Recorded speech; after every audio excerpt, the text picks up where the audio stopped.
nagkaroon kayo ng trust issues with your person, mga kapiksi, no? Dahil yun sa mga kasalanan na nagawa niya sa'yo. Pero ito guys, aminado naman itong person mo, no? Ito nga nagsisisi siya, and talagang itong person mo gusto niyang bumawi sa'yo, and gusto niyang patunayan na talagang sincere siya sa kanyang paghingi ng tawad and sorry sa inyo, mga kapiksi. Pero syempre, yun nga lang, and although yung iba sa inyo guys, parang feeling ko naman napatawad nyo na itong person.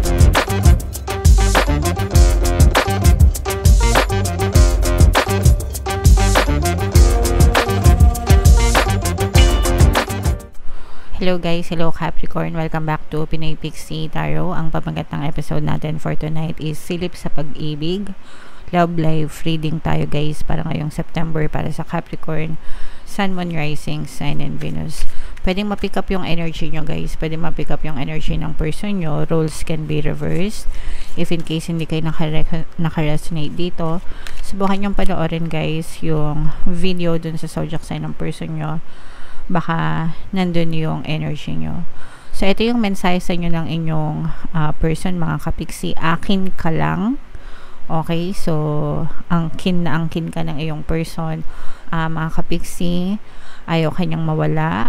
Medyo may pagka-possessive siguro or obsessive itong person mo sa'yo.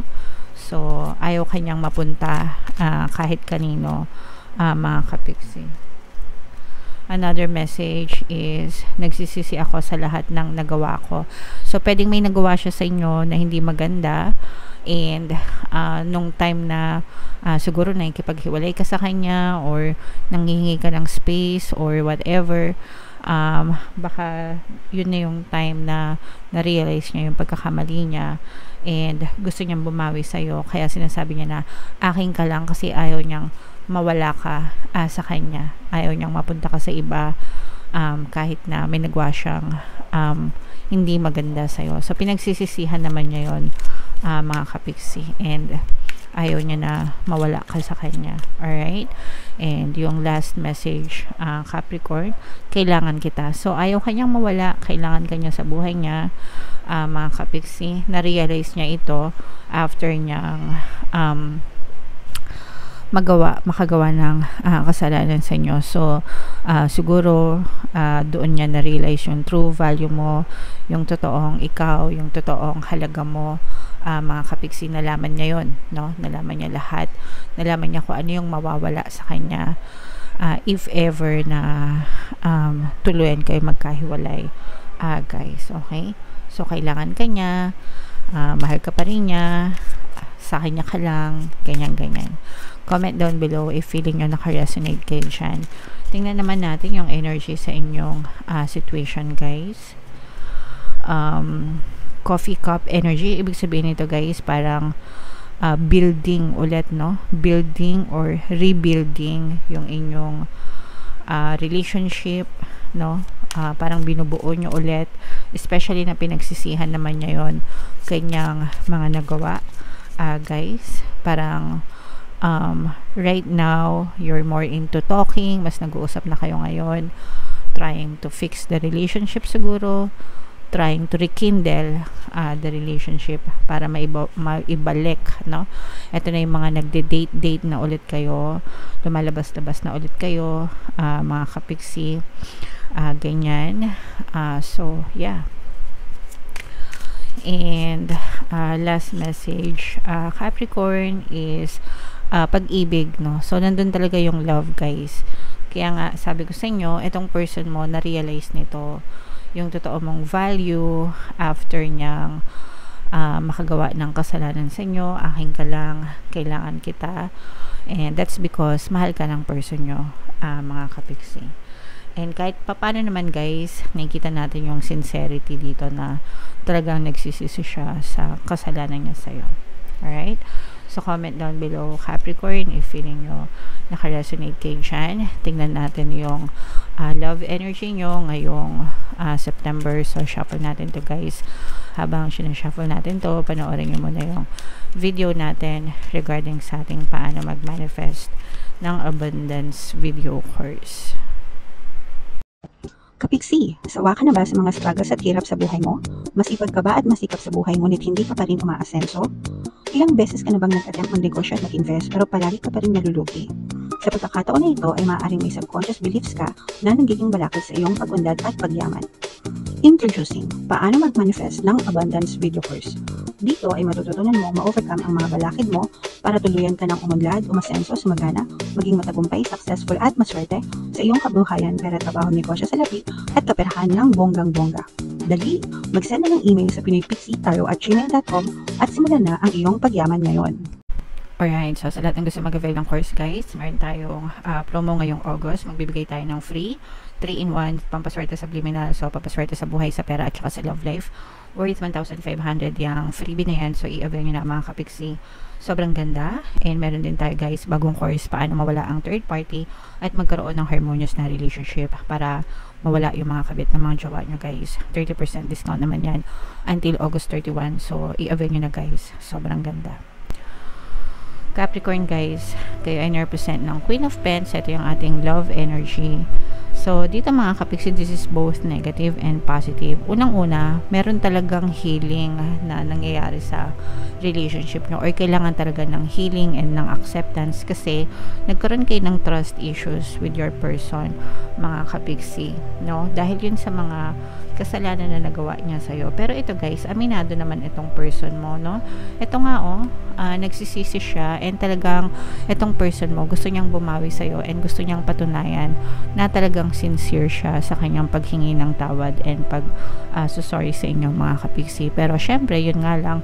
And although yung iba sa inyo guys, parang feeling ko naman napatawad nyo na itong person nyo with this temperance energy. Pero parang sometimes naaalala nyo pa, no? Ibig sabihin nito guys, parang paulit-ulit na nare-replay sa inyo yung mga nangyari, especially kung medyo nagulantang kayo, na-shock kayo, ganyan sa nangyari. Guys, yung tipong nasaktan talaga kayo, so nagkaroon talaga kayo ng trust issue. Yung iba sa inyo guys, parang feeling ko nag-attempt na rin kayo na makipaghiwalay or tumalikod dito sa person nyo, pero parang napigilan, no? Probably because pinigilan din kayo ng person nyo and nanghingi rin sila ng second chance sa inyo mga kapiksi, okay? And although yung iba sa inyo parang nakita naman natin na talagang yung person mo mag-e-effort ito guys, no? Mag-e-effort ito na ligawan ka ulit, suyuin ka ulit mga kapiksi, slowly but surely hanggang sa mapatunayan niya sa'yo na sincere talaga siya sa paghingi niya ng tawad sa'yo and pagbabago din. Although, kung gusto nyo pa talagang tanggapin itong person na to guys, kailangan nyo talagang magkaroon ng acceptance, forgiveness, and kailangan nyo kalimutan, no? Kasi, kung hindi nyo kakalimutan guys, hindi rin magiging harmonious yung relationship nyo. Kasi yung person nyo, talagang sinusubukan niya ang lahat. Ibig sabihin, sincere talaga siya para ma-fix yung relationship nyo. Pero kung kayo mismo yung nagdududa dun sa person nyo, and kung paulit-ulit nyo siyang pagdududahan, hindi rin kayo magiging harmonious guys. Kasi yung mga pagdududa, parang anay yon na kakain sa relasyon nyo. Parang anay na sisira sa relasyon nyo. So kung ayaw nyo na, wag nyo nang patagalin. Kumbaga, wag nyo nang paasahin yung person nyo. Kung ayaw nyo na, sabihin nyo para hindi na maghirap yung person nyo and hindi na rin kayo maghirap. Okay? Pero kung gusto nyo pa na ituloy and bigyan ng chance yung person nyo, importante na patawarin nyo and kalimutan. Okay? Otherwise, kung hindi nyo rin lang gagawin yun, let's say for example, nakipagbati nga kayo pero hindi nyo naman kinalimutan yung ginawa niya, paulit-ulit nyo lang siyang susumbatan, paulit-ulit nyo lang alalahanin yung ginawa niyang pagkakamali, hindi rin kayo magiging harmonious mga kapiksi, okay? So, importante yung acceptance, forgiveness, and forget. Importante yung forget, guys, no? Yeah, so, comment down below if naintindihan nyo yan. So, para dun sa person mo, napakalaking, alam niya yung responsibility ng pagkakamali niya dun sa kasalanan. And, para sa kanya, na-realize niya na yun. So, handa siya na magpakahirap. Handa itong person mo na magpakahirap para mapatawad mo siya. Pero, ikaw at ikaw pa rin yung lilingunan niya. Ikaw at ikaw pa rin yung inspirasyon niya. Babalik at babalik sa ito, kapiksi. unti-unti kahit na mahirapan siya. Alam niya kumbaga kung parusa mo yun sa kanya, tatanggapin niya. Pero you also have to understand na may limitasyon din yun. Okay?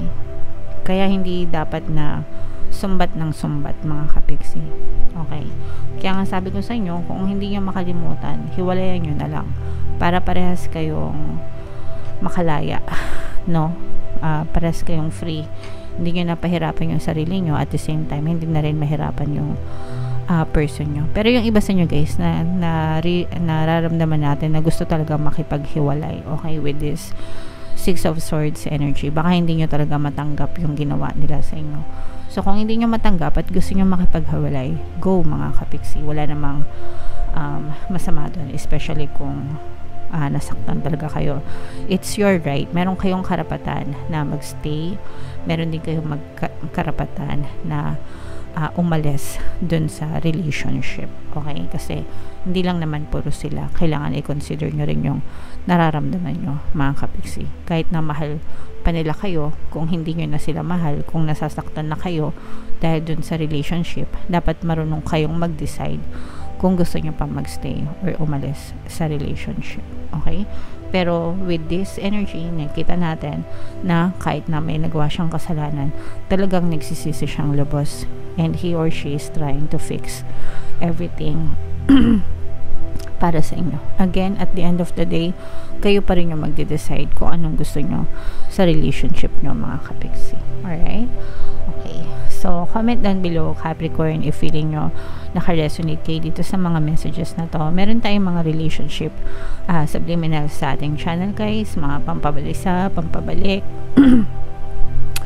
pampamahal, ganyan, pampabate, whatever. Pwede nyo pakinggan. Pwede nyo i-combo-combo, guys, kasi sobrang dami na lang success stories nyan. Minsan hindi ko na nai-screenshot, pero marami na tayo natulungan dyan, mga kapiksi. Okay? Ito yung playlist, lagay natin dito, and ito naman yung ating success stories ng paano mag-manifest ng abundance video course. Click here to subscribe, guys, and click here to join our membership program. Thank you for liking, sharing, and subscribing, and see you again next time. I love you all, guys. Have a nice day. Bye-bye.